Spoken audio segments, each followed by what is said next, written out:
The piercing high-frequency digital shriek of a PagerDuty alert slices through the third-floor command center. It's followed instantly by another, and then a dozen more, overlapping into a chaotic, discordant wail. The wall-sized monitoring dashboard, usually a soothing palette of dark grays and muted greens, is now hemorrhaging crimson. Huge blocks of data flash with the same relentless message across every availability zone. 503, surface unicavable. Marcus Carter paces the length of the glass-walled room. He wears a three-piece charcoal suit that costs more than a junior developer's annual salary, but right now the silk lining is sticking to his back. A heavy bead of sweat traces the line of his jaw, dripping onto his starched collar. "I don't want to hear about pod evictions!" Carter screams, slamming a flat palm against the edge of a standing desk. The monitor wobbles violently, the plastic base groaning under the impact. "We migrated to the cloud AI infrastructure to eliminate this exact scenario." It's Black Friday. We're currently losing $2.4 million an hour. I want the predictive auto-scaling engaged. Now, a 20-something reliability engineer, pale and shaking, pulls at the collar of his t-shirt. He stares at a terminal window, scrolling too fast for a human eye to track. "Mr. Carter, the autoscaler is engaged. That's what's killing us." The predictive model didn't account for the checkout API bottleneck. It's spinning up thousands of new containers, but they're all hitting the exact same synchronous API timeouts at the payment gateway. "Then increase the timeout limit." Carter snaps, pulling violently at his silk tie, ripping the perfect Windsor knot down to his sternum. "We can't," a senior engineer mutters, aggressively rubbing his temples as if trying to push the headache out of his skull. The Kubernetes cluster is cannibalizing itself. The memory leaks are cascading. We're seeing kills across 50 different microservices, out of memory. Every single time a node fails, the traffic shifts to the surviving nodes and crushes them instantly. The token bucket rate limiting algorithm we installed for DDoS protection is identifying our own runaway pods as a malicious attack. Our own system is blacklisting our internal traffic. Carter stops pacing. He points a trembling, manicured finger at the senior engineer. "I sold the board on a frictionless, serverless ecosystem. I didn't sell them a system that attacks itself. Fix the rules. Turn off the rate limiting. Let the traffic through." "If we turn off the rate limiter, the entire database locks up," the engineer says, his voice flat, hollowed out by pure exhaustion. "It's an unmitigated disaster, Marcus. The old monolithic system handled this volume by queuing it sequentially. The new system expects instant responses. It's too brittle to bend, so it's breaking." "Don't bring up the legacy system." Carter's voice cracks, pitching upward into a frantic squeal. "That antiquated garbage is dead. We ripped out the IBM mainframes. We retired the dinosaurs.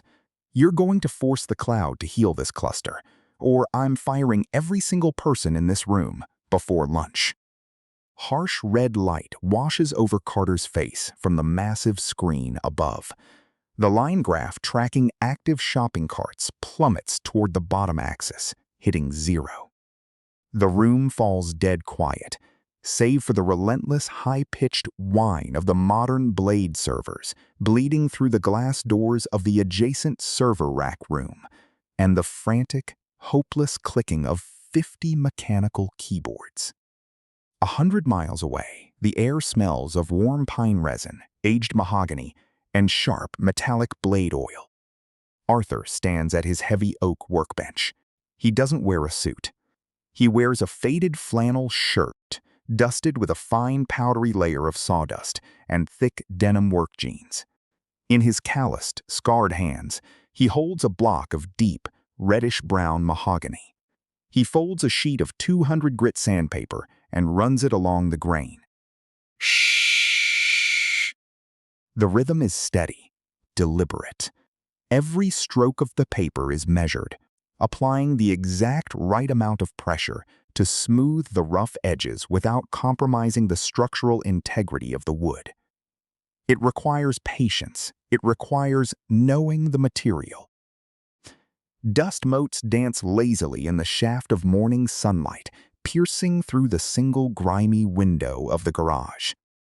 On a metal shelf beside a row of meticulously organized chisels, an old, scuffed flip phone vibrates.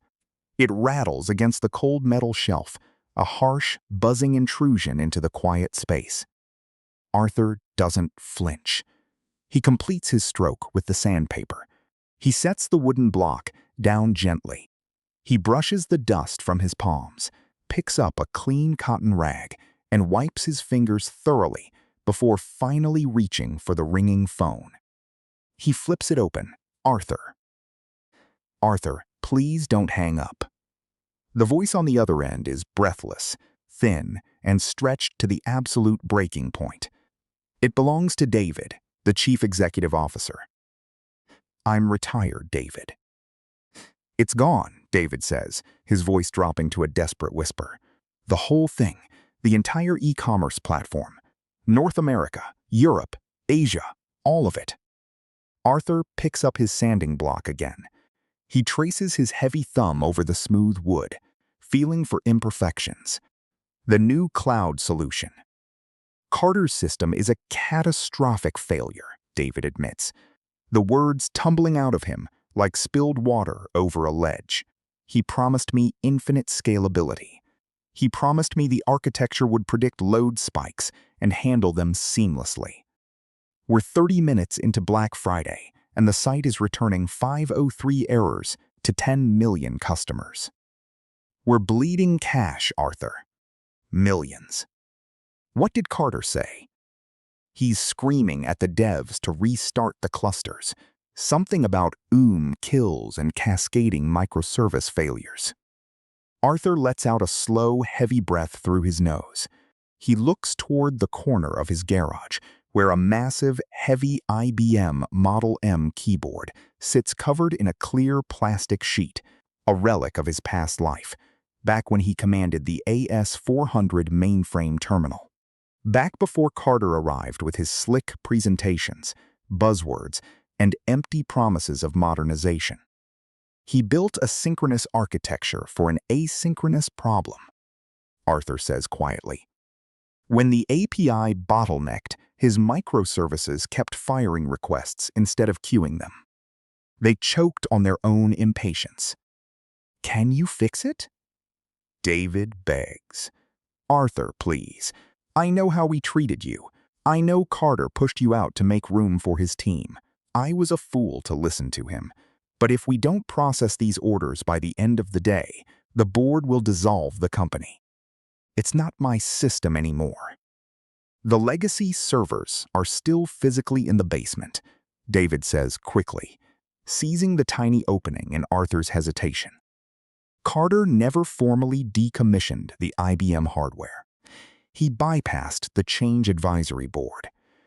The CAB forms for the physical hardware removal were never filed because he didn't want to wait for the 30-day review period.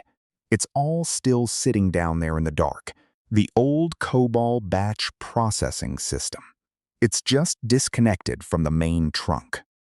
Arthur stops rubbing the wood. He closes his eyes. He can almost hear it. The deep, resonant, freezing hum of the legacy server room cooling units. A slow, steady heartbeat, powerful and grounded, compared to the frantic, screaming whine of Carter's brittle blade servers. Carter will interfere. I'll handle Carter, David says, his voice hardening with sudden authority. Name your price. Anything. Arthur opens his eyes. He stares at the row of sharp chisels on the wall. I don't want your money, David. Then what? I want full administrative control, root access, and when I'm done, I want a rigorous public system audit. Carter will sit in the room and he'll listen to me explain exactly why his architecture failed. Done, David says instantly. "How fast can you get here?" Arthur looks down at the piece of mahogany. He gently places it in a felt-lined drawer and pushes it shut. "I'll be there in 40 minutes. Tell your engineers to stop restarting the clusters.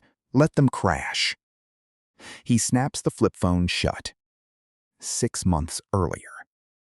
The basement level of the operations center always sat at exactly 62 degrees. It was a dense, biting cold that smelled faintly of ozone, floor wax, and decades of ionized air, while the upper floors vibrated with the high-pitched, mosquito whine of modern blade servers stacked in glass display cages. Sub-level B held only a low, bone-deep thrum. It was the rhythmic heartbeat of 4 industrial cooling units, breathing over a long, dark row of steel cabinets. Arthur adjusted his thick wool cardigan, his fingers moving methodically over the heavy mechanical keys of an IBM 3472 terminal. The keys clacked with a satisfying tactile resonance, a solid mechanical snap that didn't exist in modern membrane keyboards. Every keystroke felt like driving a steel rivet into place. He didn't look at his hands. His eyes remained fixed on the green-on-black text, scrolling across the convex CRT monitor. The glow reflected off his thick-rimmed glasses, painting pale emerald lines across his weathered face. The Behemoth. That was the name the younger engineers whispered on the rare occasions they ventured downstairs. It was an AS400 mainframe architecture, a fortress of cold iron and perfectly optimized silicon. To them, it was a museum piece, a running joke about floppy disks and punch cards. To Arthur, it was the only honest thing in the building. It didn't boast. It didn't guess. It just worked. He keyed in a query using strict command line syntax. The green cursor blinked, waiting. Then, lines of diagnostic data cascaded down the screen in rigid, perfect columns.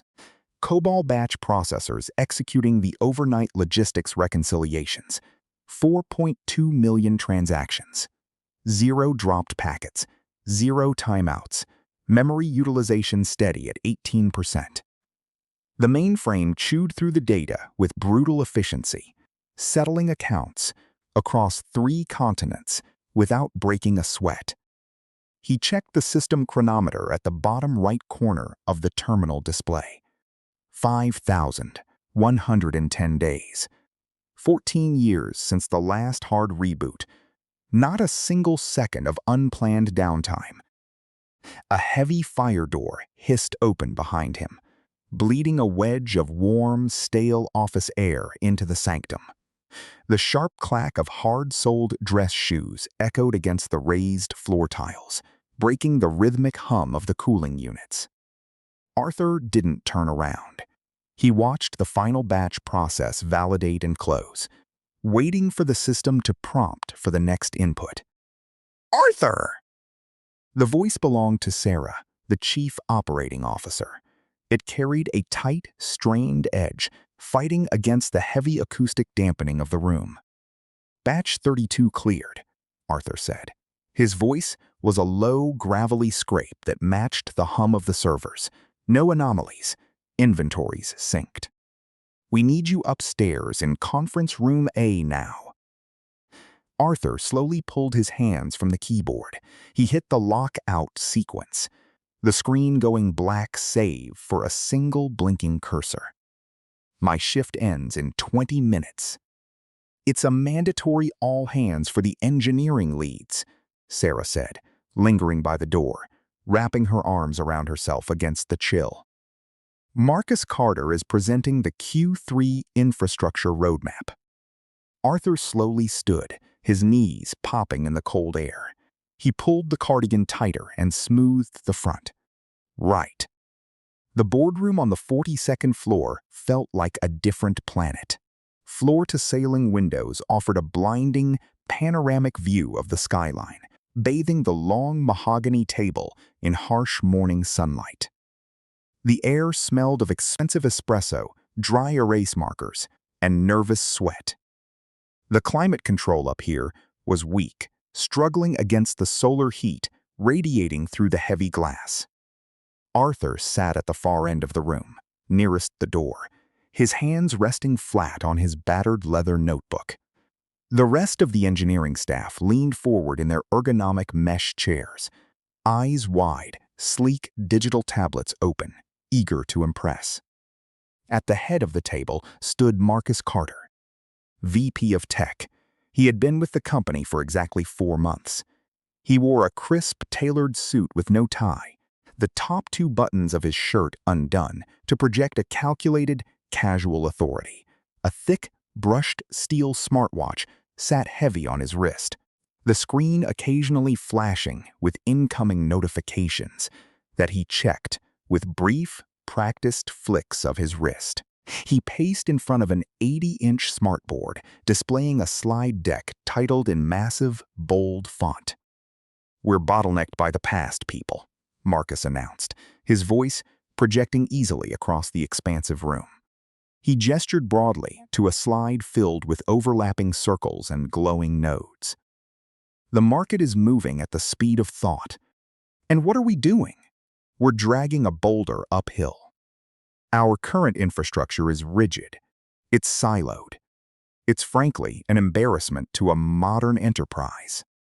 Arthur watched a speck of dust drift through a shaft of sunlight. He didn't write anything down. "Look at these metrics," Marcus continued, slapping a hand against the screen. A graph appeared, rocketing upward in a steep neon blue curve. "We need elasticity. We need microservices communicating through a decentralized mesh. I'm talking about cloud-native synergy. I'm talking about AI-driven logistics that can predict supply chain fluctuations before they even happen on the warehouse floor." A murmur of approval rippled through the junior developers. A few aggressively nodded and took notes. Marcus soaked it in, smiling a sharp, practiced smile. "The monolithic architecture downstairs," Marcus said, pausing for dramatic effect. He let his gaze drift down the length of the table, past the nodding heads, until it landed squarely on Arthur. "The so-called behemoth. It's a dinosaur eating up floor space, astronomical cooling costs, and specialized labor.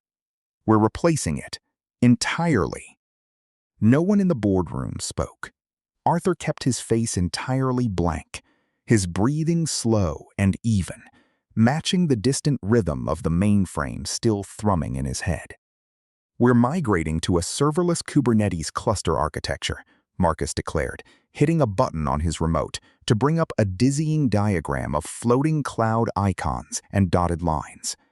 "Infinite scalability. Auto-provisioning. If a node fails, the cluster heals itself. No more midnight manual patches. No more archaic COBOL dependencies holding our data hostage." Sarah, sitting near Marcus, cleared her throat, shifting her weight. "Marcus, the transition period. We'll be aggressive." Marcus cut her off smoothly, not breaking eye contact with the room.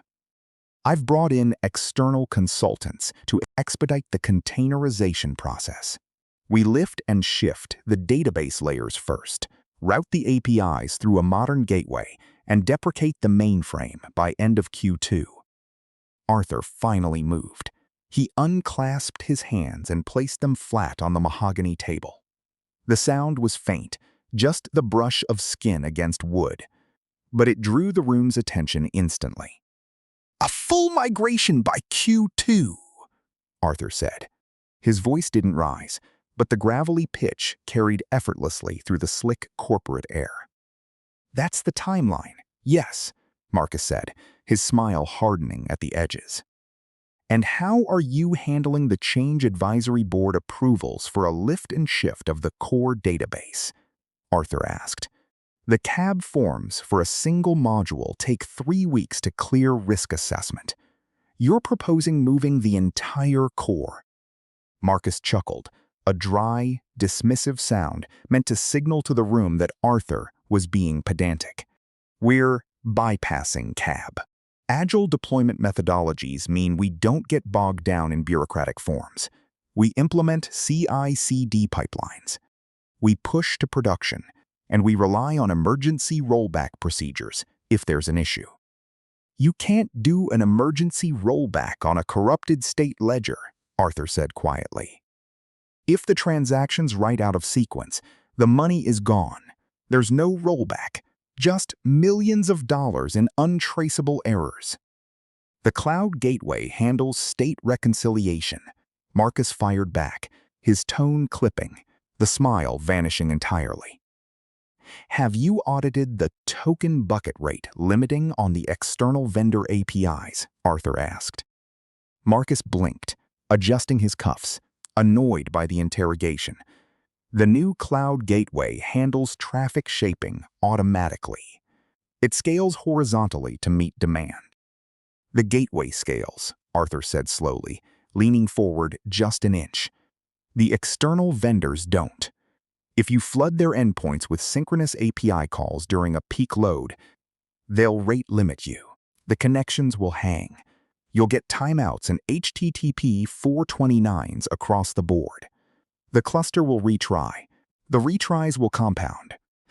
You'll trigger a cascading out-of-memory failure across the entire pod structure.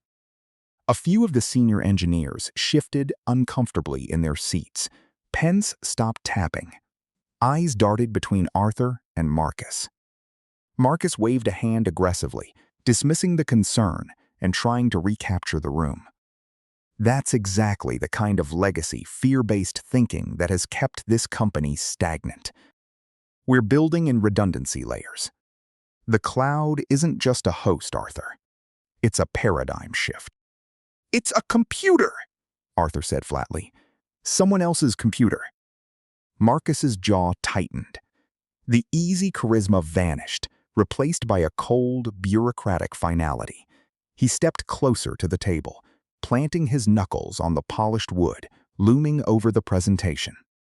The board has already approved the initiative, Arthur. We're modernizing. You've done great work keeping that museum piece running down there. Truly. But we need architects who can build for tomorrow, not mechanics who just oil the gears of yesterday. We're offering a very generous early retirement package for those who lack the agility for this transition. The silence stretched, thick and suffocating. The air in the room felt entirely depleted of oxygen. The message was unmistakable. It wasn't an offer. It was an eviction. Arthur looked at the glowing diagram on the smartboard.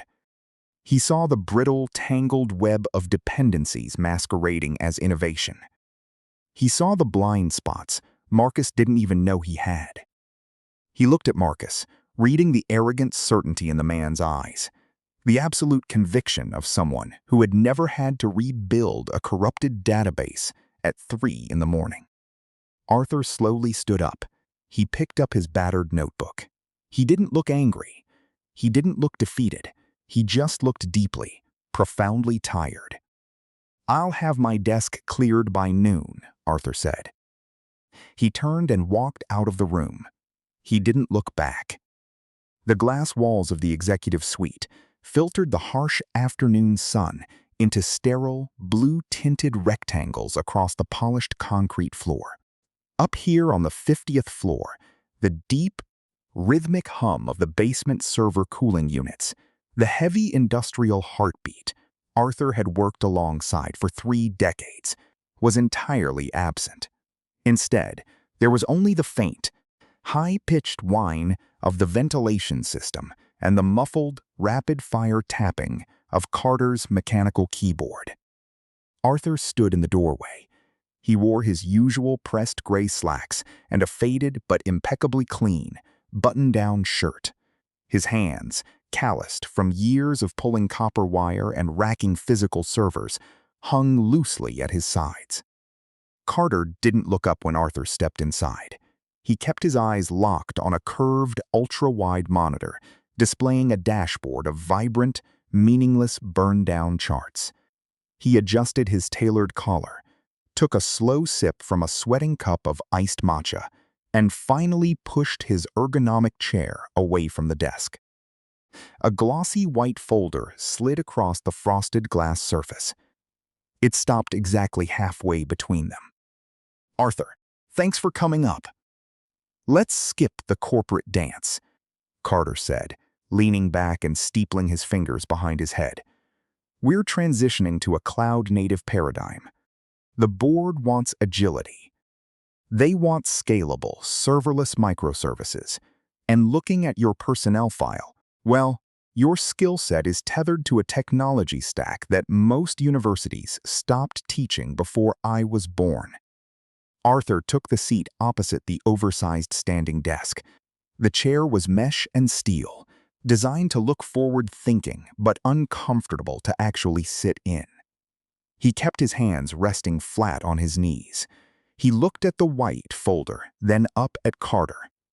The younger man's face was smooth, devoid of the stress lines that came from 3 in the morning outage calls. "I reviewed the new architecture documentation," Arthur said. His voice was low, lacking any defensive tremor. He reached into his worn leather briefcase and placed a single, stapled printout on the desk next to the folder. "Your payment gateway relies on synchronous API calls.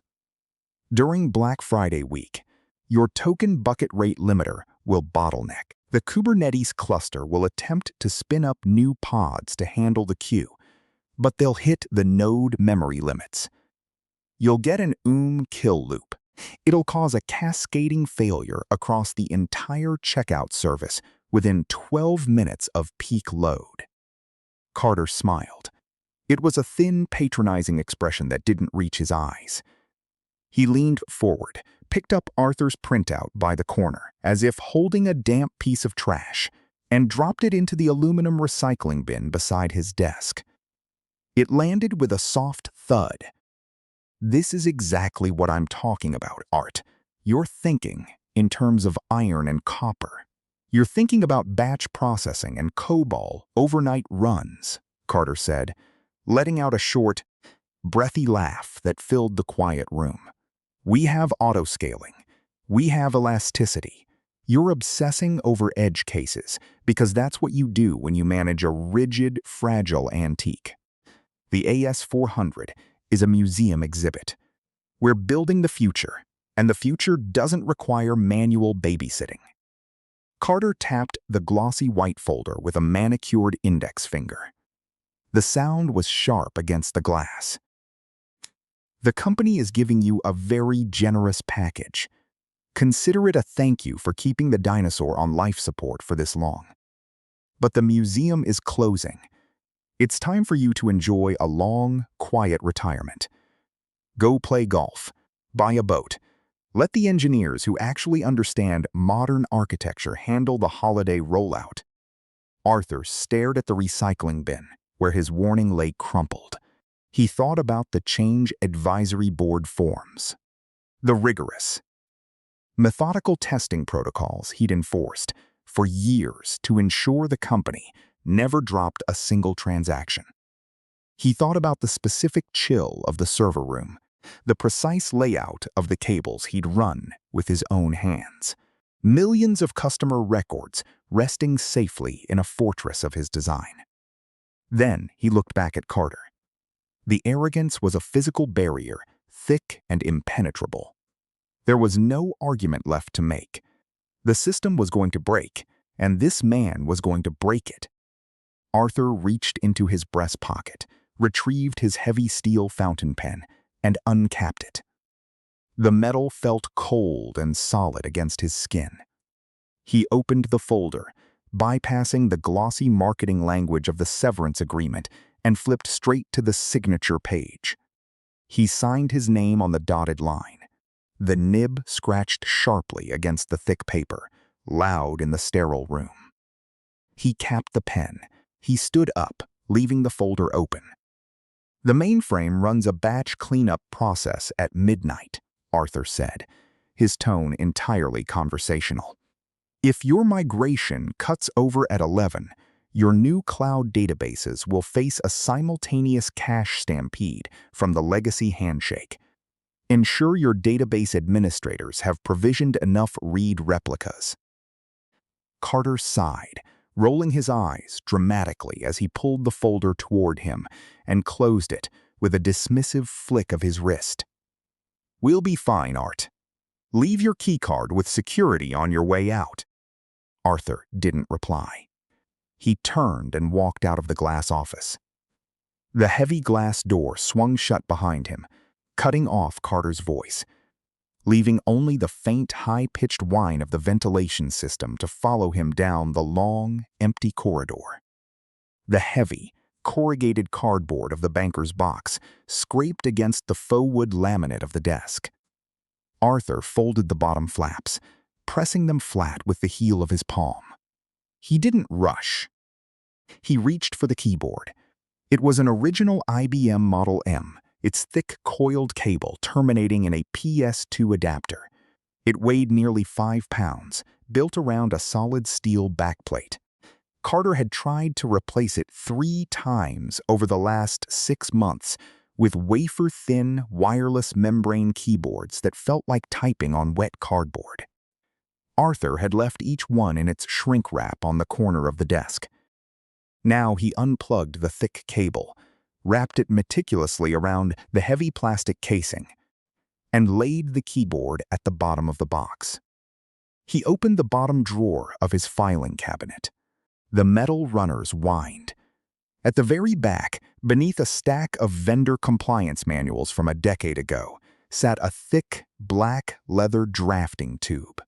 The leather was scuffed white at the edges. He pulled it out, the weight of it familiar and grounding in his hands. Uncapping the cylinder, he tipped it downward. A roll of thick vellum drafting paper slid into his palm. He cleared a space on his desk and unrolled the sheets, pinning the corners down with a stapler and a tape dispenser. The edges of the paper were brittle, yellowed with age, holding the faint, acrid scent of the ammonia used in the old diiso print process. These were the original system architecture blueprints, 1998, drawn by hand, long before automated topology mapping software existed. Arthur ran his index finger over the faded graphite lines. The geometry of the network was exact. He traced the primary database cluster, moving along the physical copper lines to the redundancy fail-safes. His finger paused over the intricate schematics of the token bucket rate limiters.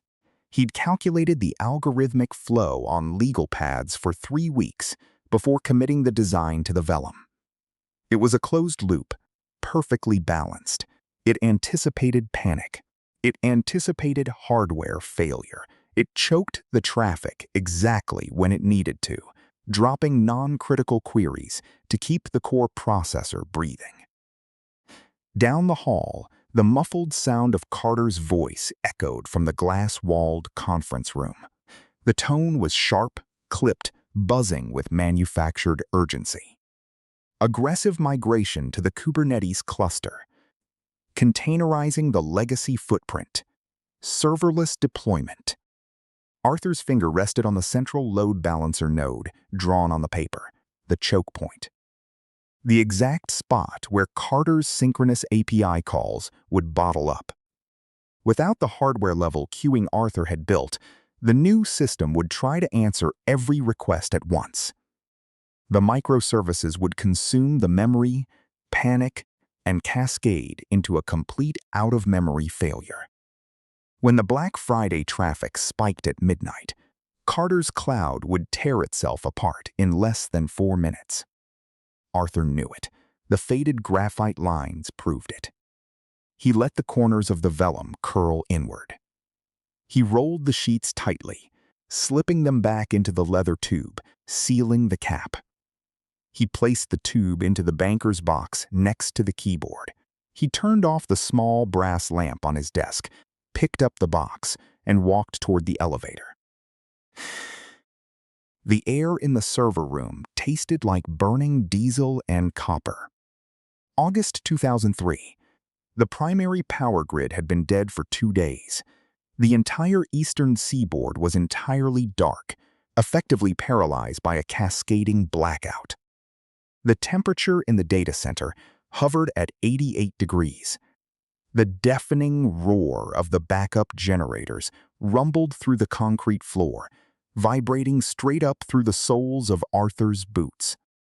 The smell of exhaust was slowly leaking into the air conditioning intakes, mixing with the sharp ozone scent of hot electrical components. Arthur sat perched on an overturned plastic milk crate in the narrow aisle between two massive mainframes. He was hunched over a crash cart, a rolling metal stand, holding a single CRT monitor and a keyboard. Sweat dripped from his nose, splashing onto the plastic bezel of the monitor. He hadn't slept in 72 hours. The screen cast a harsh, bright green phosphor glow across his face. It was an AS400 terminal emulation, pure black background, bright green text, sys-rec. The cooling units groaned behind him, their massive fans straining against the heat, radiating from the spinning disk arrays. The sound of the IBM racks was a deep, resonant hum of heavy iron working under maximum physical load, a low, aggressive vibration entirely different from the high-pitched, dentist drill whine of modern blade servers. His fingers hammered the keys. The strikes were heavy, rhythmic, punishing. The regional network was fracturing. Routing tables were corrupting as smaller distribution nodes ran out of battery backup and dropped off the map. Millions of packets were hitting dead ends, spinning into the void. This wasn't retail data. These were medical logistics, blood plasma shipments, organ transport manifests, emergency pharmaceutical routing for 3 states. A younger executive stood in the doorway of the server room. His tie pulled loose, his dress shirt stained with sweat. He gripped the metal door frame, shouting over the roar of the diesel generators. "We're losing the connection to Cleveland. The primary trunk just failed. The hospital needs those manifests in 10 minutes or the trucks can't roll." Arthur didn't look away from the green text. "They'll get them." He cleared the terminal screen. He didn't rely on the automated failover protocols. The latency was too high. The automated handshakes were timing out and dropping the connections. He was manually overriding the routing paths. His eyes tracked the hexadecimal addresses, scrolling down the green screen. He manually rebuilt the path, forcing the system to route the packets through the few remaining active copper lines in the southern grid. He locked the connection open, executing a COBOL batch process to grind through the queue without waiting for synchronous acknowledgement from the dying Cleveland servers. He forced the data down their throats. He slammed the enter key.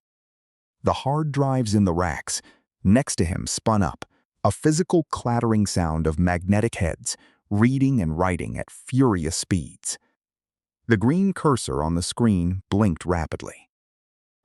Waiting. The executive in the doorway held his breath. A single line of text appeared at the bottom of the monitor. Job 048992 completed normally. The executive let out a long, ragged exhale and slumped against the doorframe. Arthur reached down to the floor and picked up a styrofoam cup. The coffee inside was black, sludgy, and had been cold for 2 days. He took a sip, swallowing the bitter grit without grimacing. He wiped the sweat from his forehead with the back of his forearm, placed his hands back on the keyboard, and pulled up the queue for Detroit. Not a single packet lost. The house felt entirely too large, the air too still. For 22 years, Arthur's internal clock had been synchronized to the deep, resonant 50 Hz vibration of the primary data center's cooling units. Even in his sleep, his brain had always listened for the subtle pitch change that meant a compressor was failing, or the sharp, staccato chirp of the on-call pager clipped to his belt. Now, there was only the erratic ticking of the grandfather clock in the hallway. It was Tuesday morning, 3 days until Black Friday. Arthur stood at the kitchen counter, carefully measuring exactly 18 grams of coffee beans on a digital scale. The grinder whined, a high, thin, frantic noise that grated on his nerves.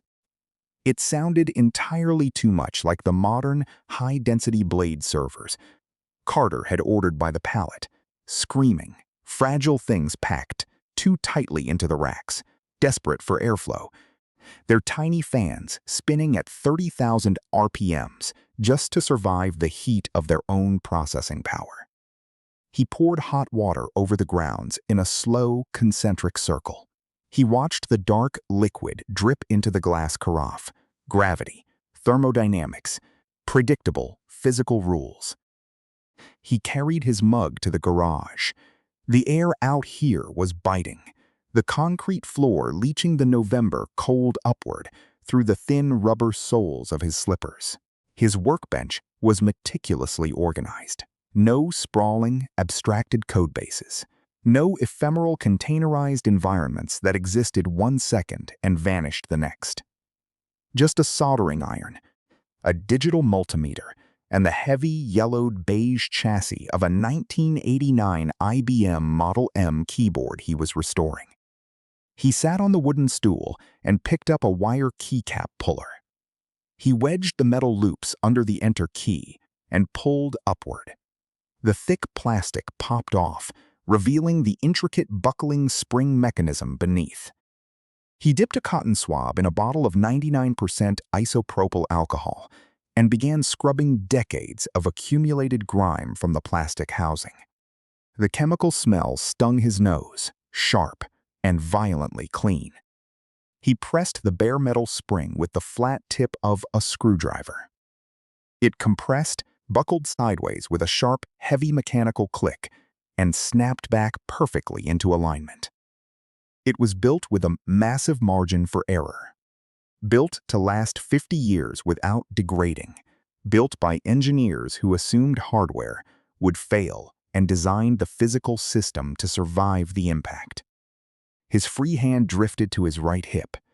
His thumb rubbed the worn, polished spot on his thick leather belt. The Motorola pager wasn't there. A phantom weight lingered against his waist. He took a slow sip of the black coffee.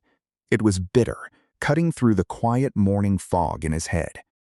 Despite the sharp alcohol fumes and the physical, tactile resistance of the heavy keyboard chassis under his hands, his mind refused to stay in the cold garage. It kept drifting south, down the interstate, to the glass and steel corporate headquarters he'd walked out of last week.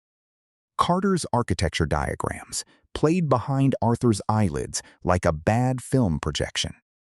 A mesh of independent microservices, Carter had called it, his expensive laser pointer dancing over a slide full of neatly arranged, colorful cloud icons. Infinitely scalable. Self-healing. Arthur scraped at a stubborn piece of lint from the keyboard matrix. He knew better. He knew exactly what Carter had built. Carter had completely ripped out the monolithic, synchronous DB2 database running on the AS400, the reliable green screen workhorse that had processed every transaction for 2 decades without a single drop packet. He'd replaced it with a highly distributed, buzzword-compliant cluster. But Carter didn't understand the brutal data physics of a massive retail checkout event. When the Black Friday doorbusters went live at midnight on Thursday, tens of thousands of desperate shoppers would hit the inventory API simultaneously. Arthur knew the token bucket rate limiting algorithm on the new API gateway was misconfigured. He'd seen the deployment YAML files the week before he was locked out of the repository. The bucket depth was far too shallow for the anticipated burst. When that initial midnight spike hit, the gateway would instantly throttle legitimate traffic, dumping packets and forcing the client-side mobile apps to aggressively retry the connection. Those automated retries would compound, A massive storm of synchronous API calls hitting the back-end pods all at the exact same millisecond. Arthur picked up another keycap, control. The Kubernetes cluster would desperately try to auto-scale to handle the massive load. But Carter had set the memory limits too high on the individual pods to mask his inefficient code. The physical nodes would run entirely out of RAM before the scheduler could distribute the traffic. The Linux kernel's killer, out of memory, would wake up. It would start indiscriminately terminating the largest processes to save the operating system from a fatal crash. It would slaughter the inventory microservices in seconds. A cascading failure. The checkout service would hang, waiting in the dark for a synchronous timeout that would take 30 agonizing seconds to trigger. 30 seconds of locked database rows. 30 seconds of frozen, spinning loading wheels on tens of thousands of shopping carts. Millions of dollars bleeding out by the minute. Total systemic collapse. Arthur's phone vibrated violently against the wooden workbench. The harsh, unnatural buzz startled him, jarring him completely out of the server simulation running in his head. He looked at the cracked screen. A text message from Sarah, the junior database administrator he'd trained for 3 years. She was the only one left on the infrastructure team who still understood how the legacy mainframe bridge actually operated. Hey Artie, hope retirement is treating you well. It's a madhouse here. Carter just forced an emergency patch to the cart API. Bypassed the cab completely, didn't even fill out a change advisory form, just pushed it straight to production. Arthur stared at the glowing pixels. His jaw tightened. The muscles in his neck felt like coiled wire. Bypassing the change advisory board during a strict holiday code freeze. 3 days before the heaviest traffic event of the decade. There would be no emergency rollback procedure tested. No safety net. When it broke, they'd have to debug the brittle cloud logic live, in production, while the servers actively melted down. The phone vibrated again, a second text from Sarah. The pods are already acting weird. Latency is spiking on standard Tuesday morning traffic. I tried to bring up the memory limits in stand-up, but Carter told me to stop having a legacy mindset. Wish you were here. Arthur picked up the phone. The glass was freezing against his palm. He opened the keyboard on the screen. He typed a single letter. He deleted it. He set the phone face down on the cold concrete floor, entirely out of his line of sight. He picked up his cotton swab, dipped it back into the sharp-smelling alcohol bottle, and returned to the IBM Model M. He pressed a heavy buckling spring with his thumb. Click. He couldn't save them. He didn't work there anymore. The executive board had made its choice. They wanted a flashy, brittle cloud architecture, and they were going to get exactly what they paid for. He moved his thumb to the top left corner of the board, the escape key. Click. He listened to the November wind rattling the thin aluminum garage door. He took another long sip of his cooling coffee. He let the deep analog quietness of the suburban garage settle over him, actively pushing the phantom hum of the server room out of his head. He'd sit right here, and he'd let Carter's fragile modern house of cards collapse entirely under its own weight. The migration happened on a Tuesday morning at 2 a.m., the lowest traffic window of the week. Inside the glass-walled operations center, the overhead LEDs were dimmed to a sleek, icy blue. At the center of the room, Carter stood behind the lead migration engineer, holding a lukewarm espresso. He checked his smartwatch, the digital face glowing against his cuff. "Initiate the cutover," Carter said. His voice carried across the room, pitched perfectly for an audience.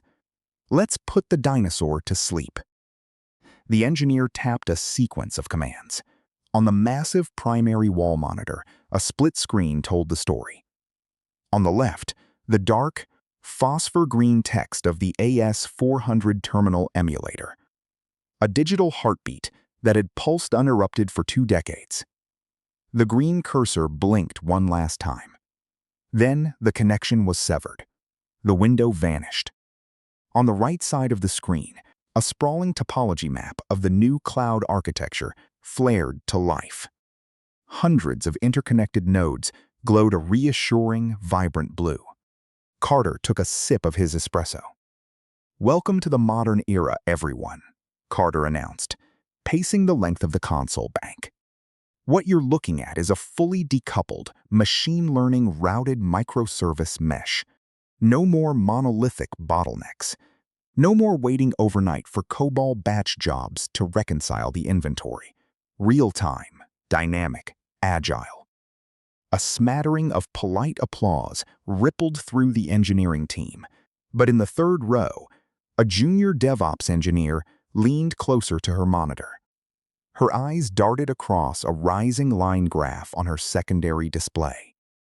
"Hey, Carter?" she asked, her voice tight. "I'm seeing some weird memory consumption on the inventory sync pods." Carter stopped pacing. He walked over, leaning slightly toward her monitor.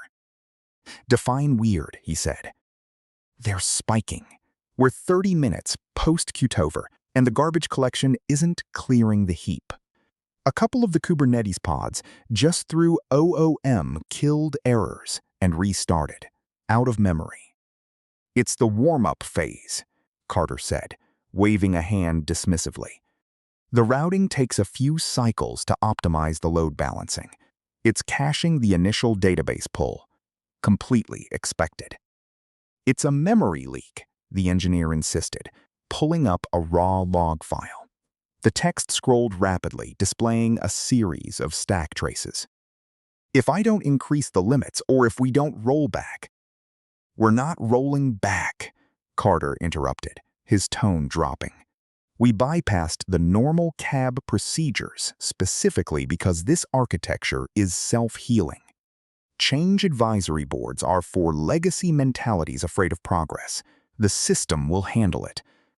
Acknowledge the alerts, clear the dashboard, and let the software do what we paid 7 figures for it to do." The engineer hesitated, her finger hovering over her mouse. "Clear the board," Carter repeated. "Unless you want to explain to the board of directors why their Black Friday bonus pool shrank because you got spooked by a minor latency spike." She clicked the mouse. The flashing yellow warning icons disappeared from the main screen. The blue nodes glowed, bright and untroubled. Carter returned to the center of the room, adjusting his cuffs as he turned his attention back to the primary display. Black Friday began precisely at midnight. The first hour was a steady, heavy flow. The blue nodes on the main operations board throbbed rapidly, processing the influx of holiday shoppers hunting for midnight doorbusters. By 2 a.m., the traffic metrics doubled, then quadrupled. The acoustics on the server floor shifted. The steady, low-frequency hum of the legacy mainframe's cooling units was replaced by the escalating whine of the modern Blade server's fans, ramping up to maximum RPM under the thermal load. On the operations floor, the blue topology map began to change color. First, a cluster of inventory nodes flashed yellow. Then the payment gateway microservices turned orange. "API latency is jumping," the junior engineer called out. Her tone was sharp and urgent. "We're hitting 2,000 milliseconds on the checkout synchronous calls. They're timing out before the database can write the transaction." Carter burst through the glass doors of the operations center, his tie undone, holding a cell phone away from his ear as a raised voice carried through the tiny speaker. "What's happening?" Carter demanded, rushing to the main console. "The warehouse is telling me they're printing blank manifests." The token bucket rate limiters are failing, the lead network engineer reported over the sound of automated system alerts. The algorithm is dropping the excess incoming API requests, but the queue is locked. The front end keeps retrying, and it's compounding the traffic. We're experiencing a localized DDoS caused by our own checkout page. Red error alerts populated the giant monitor. The routing system attempted to dynamically scale, spinning up dozens of new Kubernetes pods to handle the load. However, the underlying memory leak Carter had dismissed on Tuesday remained unresolved. The new pods quickly consumed the available cluster memory, reached their limits, and terminated. The system registered the crash loop back-off status, entering a continuous cycle of automated provisioning and immediate failure. "Scale it up!" Carter yelled, stepping toward the operations desk. "Buy more AWS instances. Provision whatever we need." "I can't," the network engineer replied, typing rapidly. "The master node is unresponsive. The control plane is overwhelmed by the OOM kills." A secondary monitor chimed, displaying an incoming video call from the regional logistics director. The auto-answer protocol picked it up. A red-faced man in a high-visibility vest appeared on the screen, surrounded by the activity of a loading dock. "Listen to me," the logistics director said, his voice straining over the background noise. "I have 18 semi-trucks idling in a dirt lot off Interstate 95. The GPS coordinates your cloud system just pushed out to the drivers are empty fields in Ohio. We're loading pallets of flat-screen TVs onto trucks meant for toaster ovens, and half the customer addresses are coming through as null variables." "It's a data synchronization delay," Carter said, his previous composure slipping. "We're experiencing an anomalous traffic surge. The routing is recalibrating the delivery logistics. Just hold the trucks." "Hold the trucks," the director shouted. "It's Black Friday. Every hour those trucks sit costs us. We're shipping ghost orders to ghost towns." The connection hitched, stuttered, and froze on the director's face. The audio dropped out entirely. Across the room, the operations dashboards began to fail. The massive topology map stuttered, turned red, and then was replaced by a wall of scrolling server errors. 502 bad gateway. 504 gateway timeout. Connection refused. The old mainframe would have queued the requests. It would have slowed its processing, churning through the batch jobs with methodical persistence, refusing to drop the orders. The new system didn't degrade gracefully. It failed entirely. Engineers stood at their workstations, calling out error codes and frantically attempting to isolate the databases to prevent data corruption. The noise of the blade server cooling fans reached a sustained, deafening pitch. Carter stood in the center of the room. His phone slipped from his hand and hit the carpeted floor. He watched the wall of scrolling errors as the operations center noise escalated around him, the dashboard metrics updating in real time to display the mounting volume of dropped transactions. The fluorescent lights in Conference Room B hummed with a sterile, flickering intensity that made the sweat on Carter's forehead gleam. The glass walls offered a full view of the operations floor outside, where rows of engineers frantically typed, bathed in the sickly red glow of failing server dashboards. Inside the room, the air was thick with the smell of stale coffee and panicked body odor. Emergency change advisory board meetings were supposed to be orderly. They were supposed to involve printed forms, quiet deliberations, and measured approvals. Instead, Emergency Change Request 409 lay crumpled on the center of the mahogany table, stained with a ring of espresso. Carter paced the length of the room. His expensive tailored suit jacket was discarded on a chair. His sleeves rolled up, His tie loosened just enough to betray his fraying nerves. He stopped and slammed his palm flat against the wood. "The architecture is flawless," Carter said, his voice carrying the strained, sharp edge of a man trying to enforce reality by sheer volume. "It's a state-of-the-art, dynamic cloud environment. The platform isn't the problem. The failure is at the node level.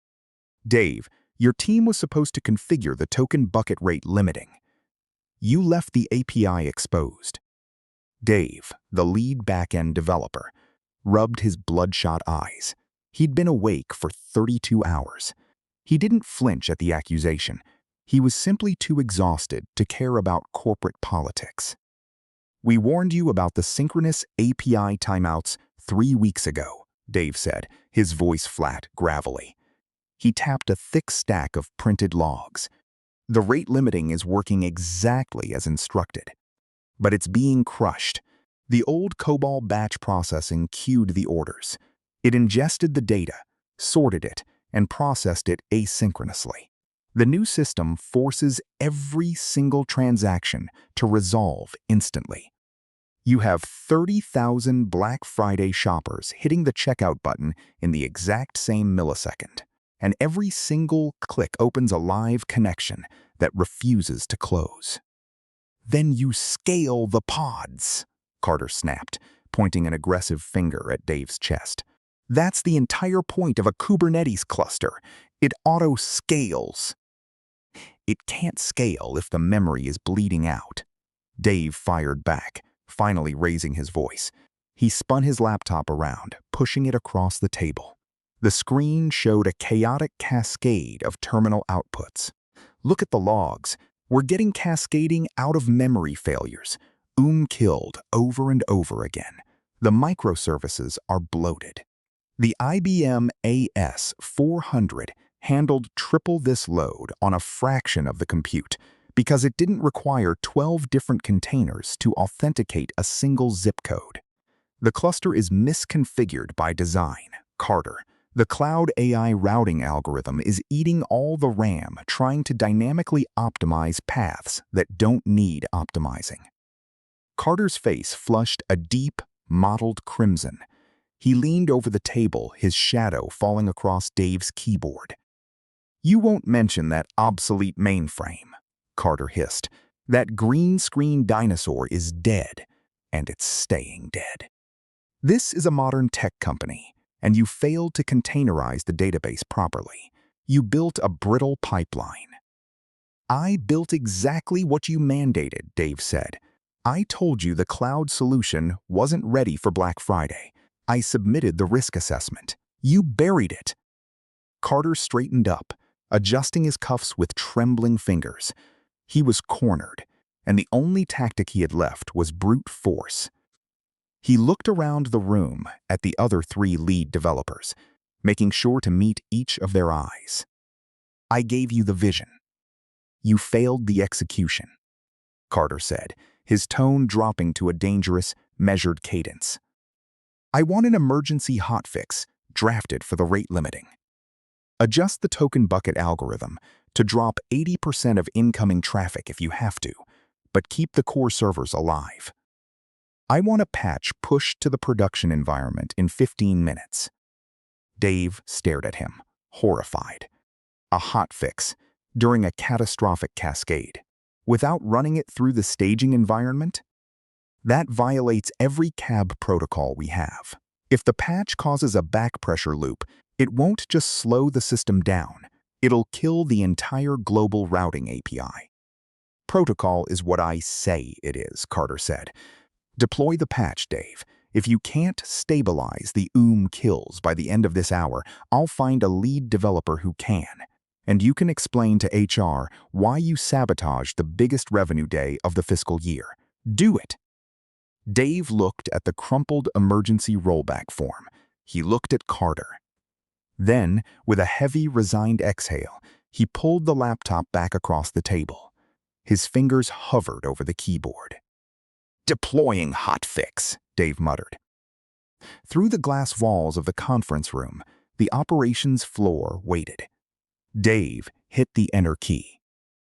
For a terrifying suspended moment, the frantic clicking outsides stopped. On the massive overhead monitoring screens, the jagged red lines of server load flattened out. The operations floor let out a collective, ragged breath. Carter smirked, running a hand through his hair. "See, I told you. You just have to force the issue." The smirk vanished. On the central dashboard, the line didn't just spike. It formed a sheer, vertical cliff. The servers didn't throttle the traffic. The altered token bucket algorithm panicked, trapping millions of unresolved requests in a deadlocked memory loop. A sharp, piercing klaxon rang out across the floor. The screens flashed once. Error 504, gateway timeout. Then, simultaneously, all 12 monitoring screens mounted on the north wall went pitch black. Stark, unblinking white text appeared in the center of the dark glass. 503 service unavailable. Global routing API offline. The collective groan from the engineering floor sounded like a physical wound. The steady hum of the server room cooling units beneath their feet seemed to amplify in the sudden void of data. A second later, the customer service phone banks began to ring. Not a scattered ringing, but a unified, deafening chorus of hundreds of lines lighting up at exactly the same time. The system was dead, not lagging, not struggling, dead. Carter stood frozen, staring through the glass. His mouth opened, but no sound came out. He backed away from the conference table, his shoulder hitting the whiteboard. The heavy glass doors of the operations floor swung open. CEO Richard Vance didn't run. He didn't shout. He walked with a slow, deliberate precision that caused the frantic engineers to part like water. He wore a dark charcoal suit, perfectly pressed. His expression was completely unreadable, which made him infinitely more terrifying than if he'd been screaming. Vance walked straight past the rows of dead monitors, straight past the ringing phones, and opened the door to conference room B. He stepped inside and let the door click shut, cutting off the noise from the floor. He looked at Dave. Then he looked at Carter. 3 million, Vance said. His voice was quiet. It barely carried over the hum of the air conditioning. Carter swallowed hard, his throat clicking. "Richard, sir, we're isolating the microservice." There was a brief network partition. $3 million, Vance repeated, stepping closer. Per hour. That's what this outage is costing my company. Warehouses in Frankfurt are completely blind. Truck drivers in Chicago are sitting in empty bays because the manifests won't load. The payment gateways are timing out so fast, the banks are flagging us for fraudulent activity. We just need to scale up the Kubernetes nodes. Carter stammered, his hands fluttering as he tried to grasp the air, to pull an excuse from the ether. The cloud provider guarantees elasticity. The AI routing is just processing the backlog. The cloud provider just called my private cell phone, Vance said. They informed me that our servers are effectively launching a distributed denial of service attack against ourselves. They're threatening to throttle our bandwidth to protect their other clients. Your state-of-the-art machine is a brick. I can fix it, Carter pleaded, the arrogance entirely stripped from his face, leaving only a hollow, wide-eyed panic. Dave pushed a hot fix that caused a back pressure loop. If we just clear the cache. Vance held up a single hand. The room went entirely still. I don't care about your cloud vision, Carter. I don't care about your metrics, or your synergies, or whatever empty buzzwords you sold to the board to get this job, Vance said. He leaned in, his eyes locking onto Carter's. I care about the cargo leaving the docks. I care about the transactions clearing the bank. Carter shrank back against the whiteboard. Give me 2 hours. I'll get the database restarted. "You have 60 minutes," Vance said. He turned to look out the glass at the black screens. "If those monitors aren't green in exactly 1 hour, I'm going to make a phone call to the one person who actually knows how to keep this infrastructure breathing. And then, Carter, you'll walk to your office, you'll put your things in a cardboard box, and you'll leave my building." Vance turned back to Carter, his gaze cold enough to freeze the sweat on the VP's neck. "Fix it now." Vance walked out of the room, leaving the door wide open. The deafening sound of the ringing phones flooded back in.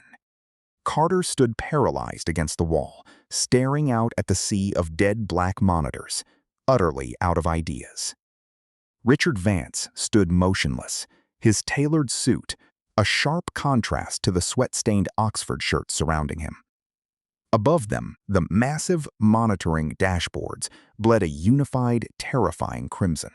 The high-pitched, frantic whine of the modern blade servers in the adjacent data center bled through the glass partitions.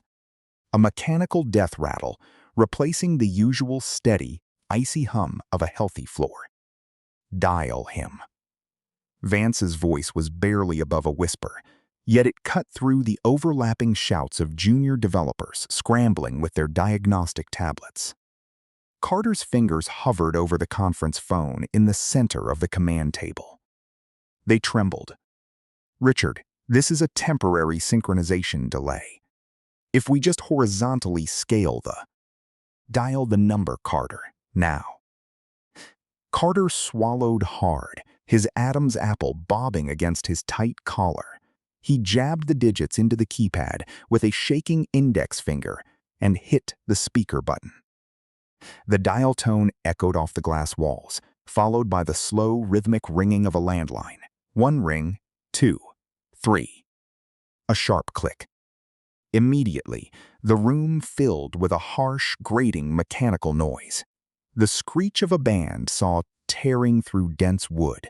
It whined for 3 agonizing seconds before spinning down into a dull hum, followed by the heavy thud of timber hitting a workbench. "Yeah," a voice answered, deep, unhurried, accompanied by the rough sound of sandpaper dragging across oak. Carter leaned closer to the microphone. "Arthur, it's Carter." The sandpaper stopped. Someone blew a heavy breath to clear away dust. "It's a Friday night, Carter. You're interrupting my dovetails." "We're experiencing an unexpected multi-region latency degradation," Carter said, straightening his back, instinctively puffing up his chest, even though he was speaking to a piece of plastic. "The Kubernetes microservices are generating cascading out-of-memory errors, and the failover protocol didn't latch. We need you to remote in and look at the legacy database bridge." "You didn't throttle the synchronous API calls during the load spike," Arthur said. "It wasn't a question. Your shiny new cloud system sent 1,000,000 requests a second into a token bucket rate limiting algorithm that wasn't configured for that volume. Your pods ran out of memory, panicked, and started killing each other." Carter flushed red. "We followed modern deployment paradigms. The load balancers were supposed to." "Did the routing API crash, Carter?" "Yes," Carter muttered. "Speak up." "Yes, the routing API is entirely offline." A heavy sigh crackled through the speakerphone, followed by the dull slap of a rag dusting off a workbench. "I warned you about the asynchronous handshake timeouts 3 months ago. You told me my architecture was obsolete." Vance stepped forward, pushing Carter aside. "Arthur, it's Richard Vance." The line went still. The background rustling ceased. "Mr. Vance." "We're losing $2.4 million every hour this system stays dark," Vance said, his voice cold, steady, carrying the absolute weight of the company's plummeting valuation. Carter's hotfix failed. "The operations floor is blind. Can you bring the routing network back up through the mainframe?" "Yes." How long? Vance asked. For your modern team, 4 days, assuming they figure out how to bypass the cab bureaucratic forms, Arthur replied, his voice flat. For me, 45 minutes. Carter scoffed, stepping back toward the phone. That's impossible. The data corruption alone will take a week to scrub. You can't just bypass the change advisory board and push an emergency rollback to the... I can, Arthur interrupted. Because I wrote the core COBOL batch processor that actually handles the transactions, while your team spent 6 months picking out pastel colors for a dashboard. Vance didn't blink. What do you want, Arthur? Name it. The sound of a heavy tool belt hitting a wooden floor echoed through the speaker. 3 things. First, my old title back, Chief Systems Architect. I report only to you. Done. Second, a 200% salary increase, retroactive to the day Carter forced my early retirement. Vance checked his watch, agreed. And third, Arthur said, the sandpaper scratching against the wood once more. When I walk through those front doors in 20 minutes, I want Carter's resignation letter printed, signed, and sitting on my keyboard. Carter slammed his hands onto the table. You've got to be kidding me, Richard. You can't let this dinosaur blackmail. Print it, Carter, Vance said, not taking his eyes off the flashing red monitors. Richard, I'm the Vice President of Technology. I built this new infrastructure, and it's currently burning my company to the ground. Vance turned, locking eyes with Carter. The absolute zero temperature in Vance's stare made the younger man shrink. Print the letter, sign it, or I'll have security throw you through the lobby glass. Vance leaned down to the phone. See you in 20 minutes, Arthur. The line went dead. The frosted double doors of the development floor slid open with a soft hiss. The frantic energy of the room, a storm of ringing phones, clicking mice, and panicked developers shouting over one another, seemed to hit an invisible wall. The noise didn't stop entirely, but it fractured. Heads turned.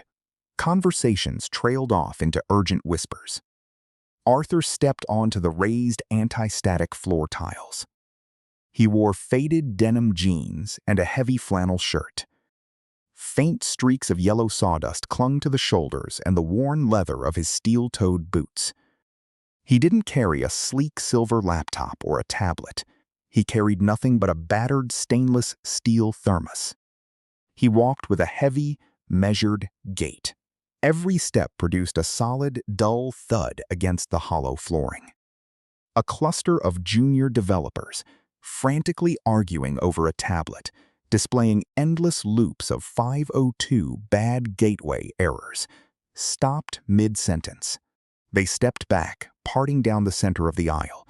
They'd heard the stories, the legacy ghost, the man who had built the bedrock they'd spent the last year trying to bury. Arthur ignored them. He didn't look at the massive overhead screens pulsing with red alerts. He didn't look at the glass-walled conference room where Richard Vance stood with his arms crossed. And he barely glanced at Carter, who was standing frozen near the command table, his face pale and slick with sweat. Arthur walked straight past the rows of dual-monitor standing desks, past the ergonomic chairs and the whiteboards covered in useless, tangled architectural diagrams. He headed for the far corner of the room, the dark corner. There, sitting on a reinforced steel desk, was a bulky, beige monitor connected to a massive black tower. The air around it felt different, heavier, colder, chilled by the dedicated legacy cooling unit humming steadily in the vent above. It was the only machine in the room not screaming for attention. Arthur set his thermos down. He reached out and traced a finger over the top of the beige plastic, wiping away a thin layer of dust. He sat down in the rigid, unpadded chair. On the desk, resting exactly in the center of his keyboard, was a single sheet of paper. Arthur picked it up. He adjusted his wire-rimmed glasses, reading the crisp corporate letterhead. It was a formal letter of resignation. At the bottom, Carter's signature was slashed across the page in jagged, shaky blue ink. Arthur folded the paper twice, creased it with his thumb, and slipped it into his flannel breast pocket. He pulled the heavy IBM Model M keyboard toward him. The keys were thick, tall, and yellowed with age. He reached down and flipped the heavy toggle switch on the side of the terminal block. The machine woke up with a deep, mechanical clunk. The CRT monitor crackled with static electricity, the hairs on Arthur's forearms standing on end as the screen snapped to life. No loading bars, no modern dashboards, no web interfaces. Just absolute, impenetrable black. A second later, a single line of phosphor-green text blinked into existence in the top left corner. A S400 system terminal login. The cursor pulsed, a steady, rhythmic heartbeat in the dark. Arthur placed his hands over the keys. When he pressed down, the mechanical switches fired with the loud, sharp crack of a rifle shot. The heavy clatter of his typing cut through the room like a hammer striking an anvil, drowning out the frantic whining of the modern servers. The heavy, mechanical thud of Arthur's thumb striking the spacebar echoed through the glass-walled war room. To the panicked engineers huddled around the monitoring stations, the Model M keyboard sounded like a gavel. Arthur sat perfectly straight in the ergonomic mesh chair, his faded flannel shirt and sawdust-covered jeans a stark contrast to the sleek, frantic corporate environment. He didn't look at the massive overhead screens, bleeding red, with critical alerts. He looked only at the thick, dust-caked bezel of his AS400 terminal. "Let's see what you bought, Richard," Arthur said, his voice flat and gravelly. Vance stood directly behind Arthur's shoulder, his posture rigid, his expensive suit immaculate. He watched the green cursor blink against the black terminal screen. Near the frosted glass doors, Carter hovered. His designer tie was pulled loose, and sweat left a greasy sheen on his forehead. He clutched an iPad to his chest like a shield. The AI dynamic load balancer was supposed to route traffic predictively based on regional heat maps, Carter said, the words spilling out in a frantic, high-pitched rush. "We had multi-region active clusters. The architecture is flawless. It's just a localized Kubernetes misconfiguration. The pods are experiencing isolated kills due to an edge case memory leak. We just need to flush the Redis cache." And Arthur reached out and hit the page down key. Clack. He didn't turn around. He simply pointed a calloused, rough-hewn finger at the green text reflecting in the lenses of his glasses. "Isolated," Arthur repeated. The word hung in the chilled air of the room. "You set your API gateway to synchronous timeouts during Black Friday week." Carter took a step forward, his jaw tight. "The microservices are decoupled. They scale horizontally. They don't scale if they're waiting in line to speak to a locked door," Arthur said.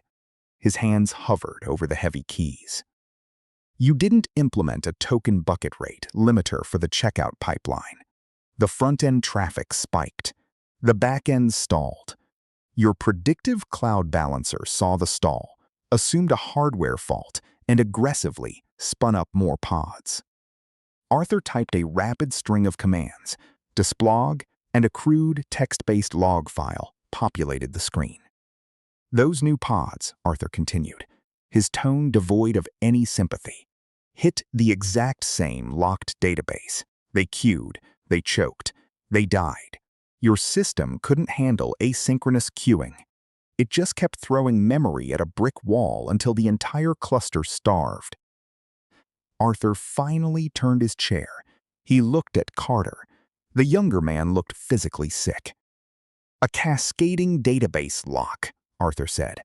$5 million an hour evaporating into the cloud because you thought COBOL batch processing was too archaic for your slide deck.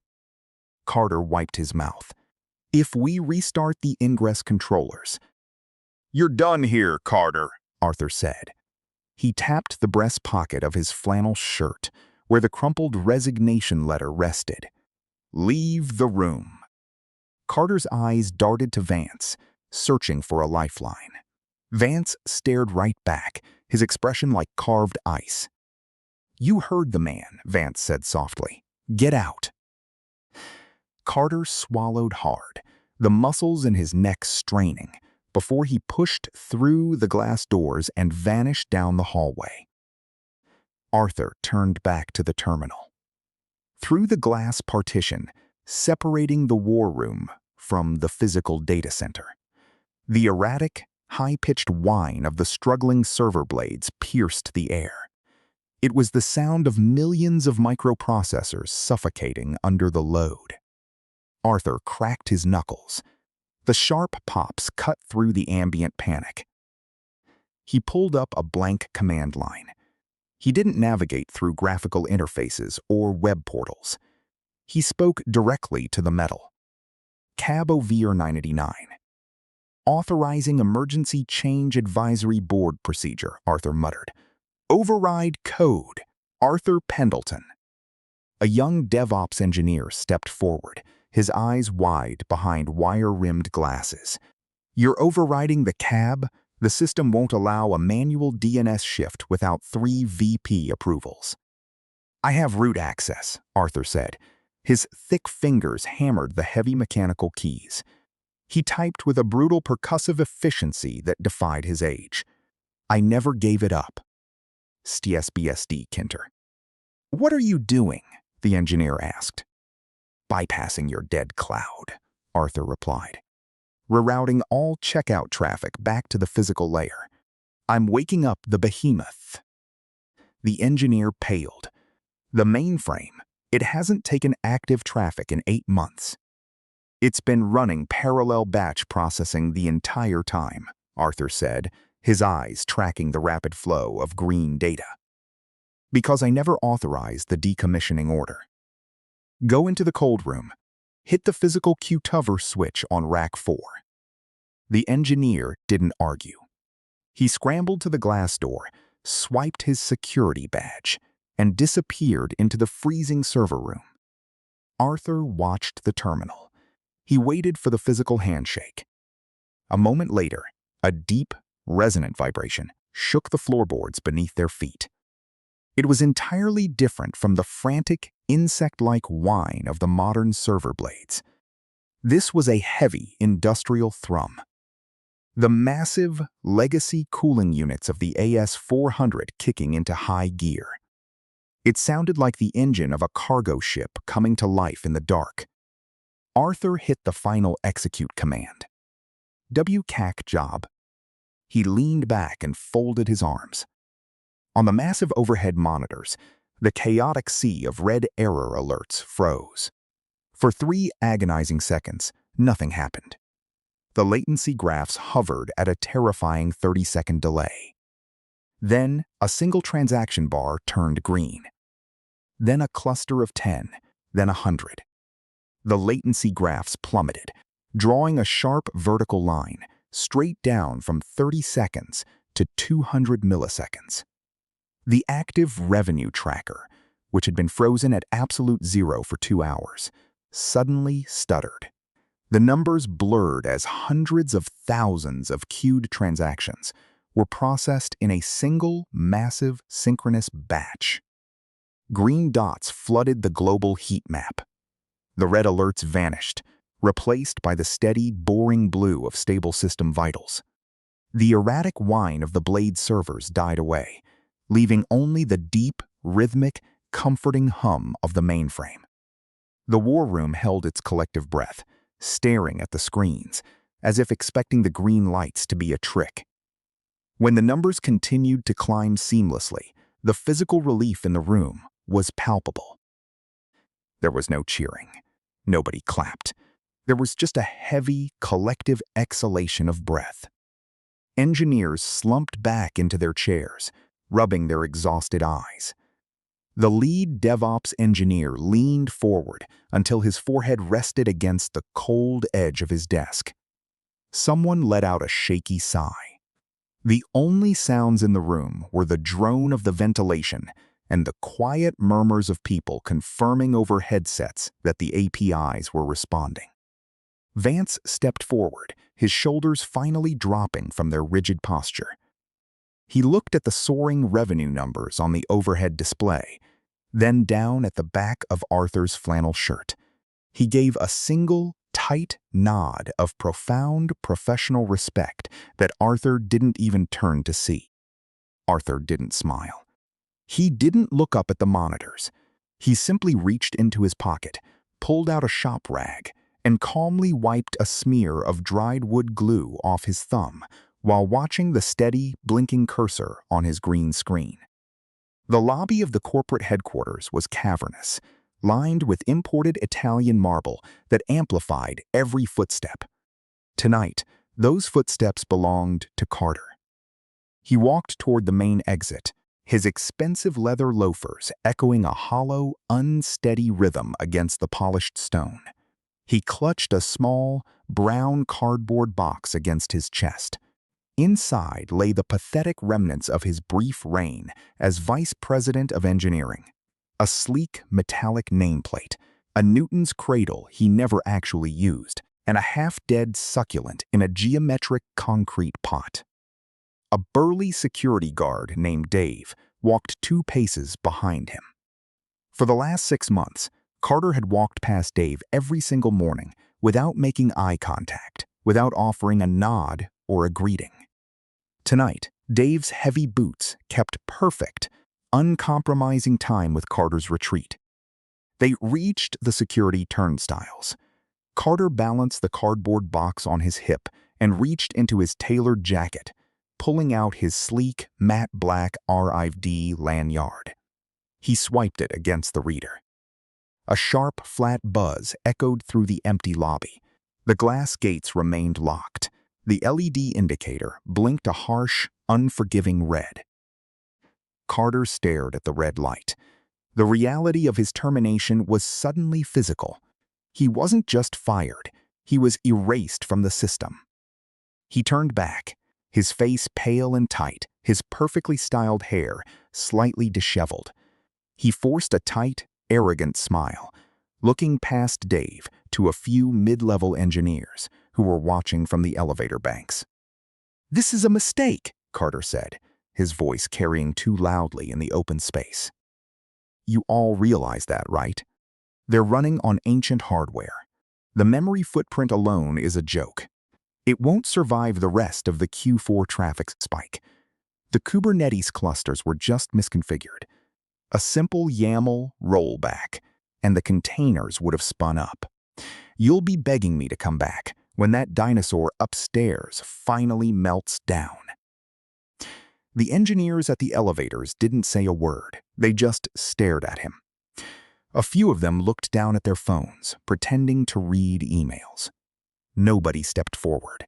Nobody agreed. Dave stepped up next to him and held out a thick, calloused hand. "The badge, Mr. Vance," Dave said quietly. Carter looked at the extended hand. His jaw tightened. He practically threw the lanyard into Dave's palm.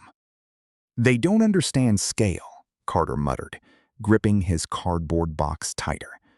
"They don't understand the cloud." Dave keyed his own badge against the reader. The light flashed green, and the glass gates parted smoothly. "Have a good evening, Mr. Vance," Dave said, his tone entirely devoid of emotion.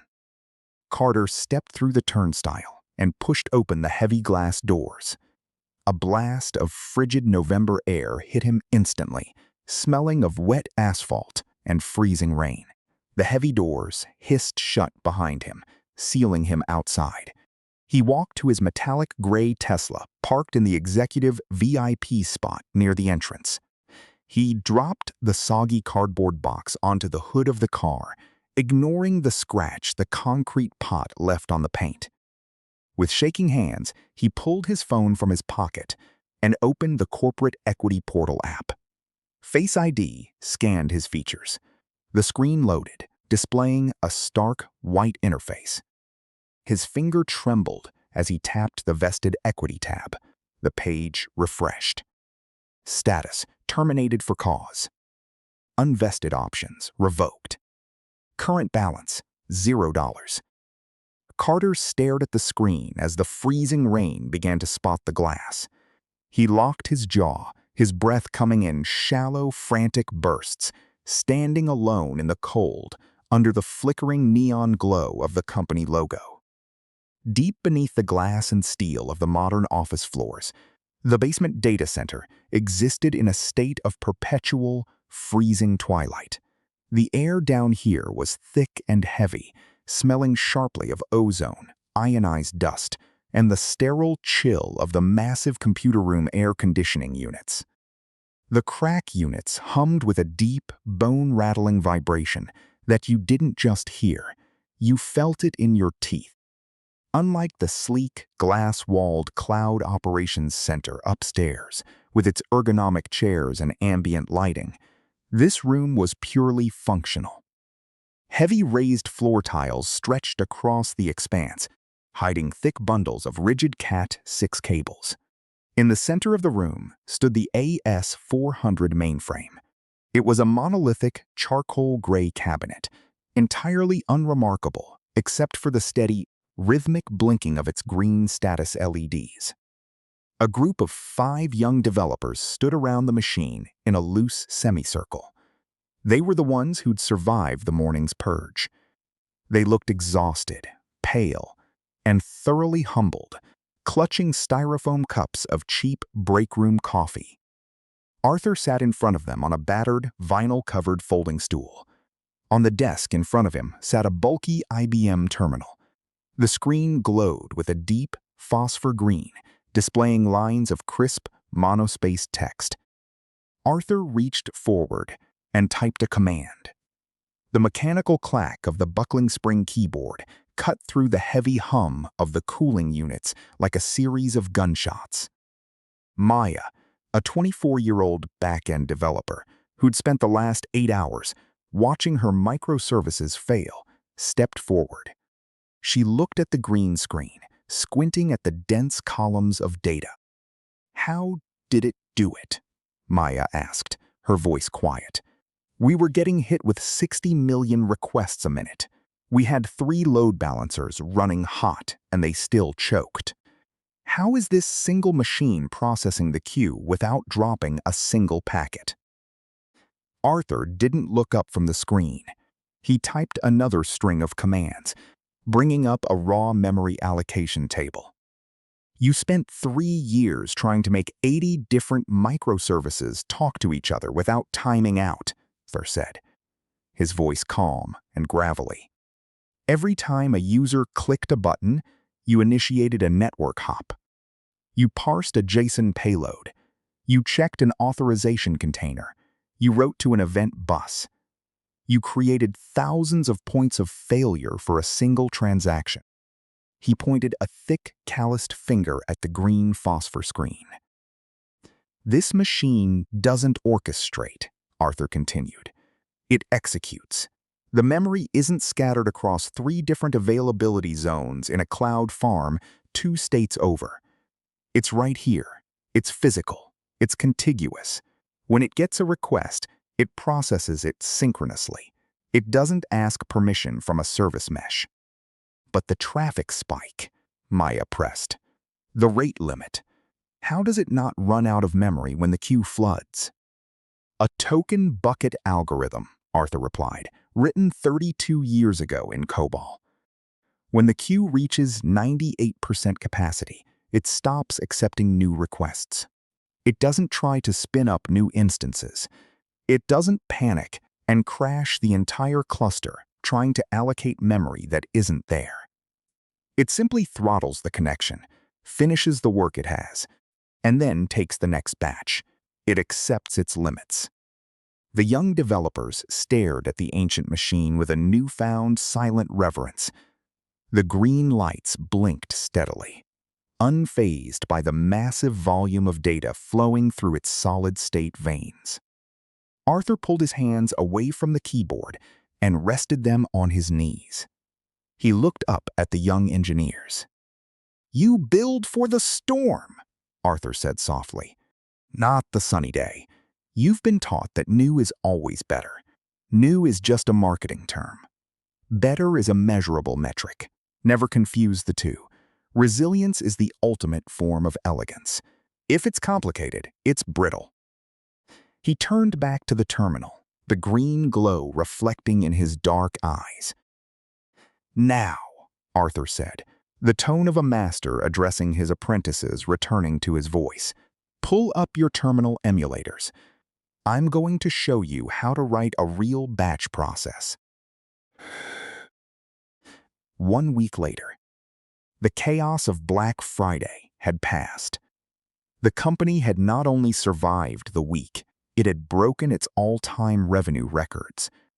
The massive surge in traffic that had threatened to bankrupt the firm had been swallowed whole, processed without a single dropped transaction by the relentless, grinding efficiency of Arthur's mainframe. The executive floor was quiet. The panic that had gripped the building was entirely gone, replaced by a deep, exhausted satisfaction. Arthur sat at his desk in his small, windowless office near the freight elevator. The overhead fluorescent light flickered slightly. He took a sip of black, lukewarm coffee from his chipped ceramic mug. His computer chimed softly. A new email appeared in his inbox. The sender was the board of directors. The subject line read, "Emergency Compensation Adjustment." Arthur opened the email. It contained a formal apology from the chief executive officer, acknowledging the catastrophic failure of the cloud migration and Arthur's role in saving the quarter. Attached to the bottom of the email was a direct deposit notification. It was a massive, unprecedented performance bonus. Enough money to retire comfortably. Enough money to never look at a line of code again. Arthur stared at the number on the screen. He didn't smile. He didn't pump his fist or lean back in his chair. He simply took another slow sip of his black coffee, closed the email window, and opened his terminal. He brought up the mainframe's daily performance log, his fingers resting lightly on the mechanical keys. He checked the memory allocation. Steady at 40%. He checked the batch queue. Empty. The system was running perfectly. That was all the reward he needed. He typed his first command of the day, and the screen filled with beautiful, flawless green text. If you've ever had to clean up the catastrophic mess left behind by a fast-talking executive who didn't know a compiler from a coffee machine, hit the subscribe button. We tell the stories of the quiet professionals, the seasoned veterans, and the underdogs who actually keep the lights on while everyone else is busy chasing buzzwords. Next time on Vindicated Stories, a brilliant security researcher discovers a massive zero-day exploit in her company's flagship financial product. Instead of fixing the vulnerability, the board of directors threatens her with legal action for unauthorized hacking and buries the report. But when the exact same vulnerability gets breached 3 months later by a highly coordinated state-sponsored ransomware group, the entire board comes crawling back, begging for her help. She's already prepared her terms, and they won't like the price.